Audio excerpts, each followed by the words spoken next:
দুঃখের সময় যদি পাশে না পাই, সুখের সময় দেব কি ধূপ। সকল প্রবাসী সচেতন আছি, থাকবো না আর চুপ। প্রবাসীর জন্য 2টা টাকা যায় তোমাদের পকেটে, ইউএস বাংলার মালিক হয়ে ভাব ধরেছে রকেটের। অতীতের কথা মনে করে দেখো, ছিলে তুমি শূন্য, গায়ে একটু বাতাস লাগাতেই ভাত্রে বলো অন্য। প্রবাসীর লাশ বহন করবে না বলে করছো ভুল, তার জন্যই তোমাদের দিতে হবে মাসুল।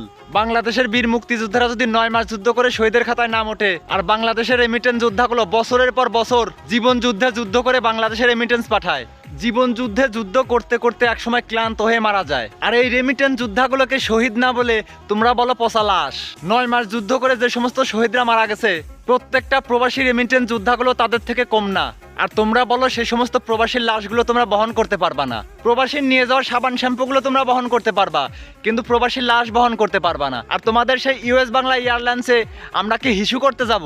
আমার সাথে যারা যারা একমত, সকল প্রবাসীকে উদ্দেশ্য করে বলতেছি, যে যেখানে যে দেশে আছেন, আজ থেকে US Bangla airlines boycott boycott boycott. আমার সাথে সাথে যারা সহমত, কমেন্ট বক্সে লাগান ভোট। সব প্রবাসী একজোট, ইউএস বাংলা বয়কট। সব প্রবাসী একজোট, ইউএস বাংলা বয়কট। আমি দেখতে চাই প্রবাসীদের ক্ষমতা বেশি নাকি ওই ইউএস বাংলা এয়ারলাইন্সের ক্ষমতা বেশি। প্রত্যেকটা প্রবাসীর কাছে আমার ভিডিওটা যেন পৌঁছে যায়, প্লিজ সবাই কপি লিংক শেয়ার করে দিবেন।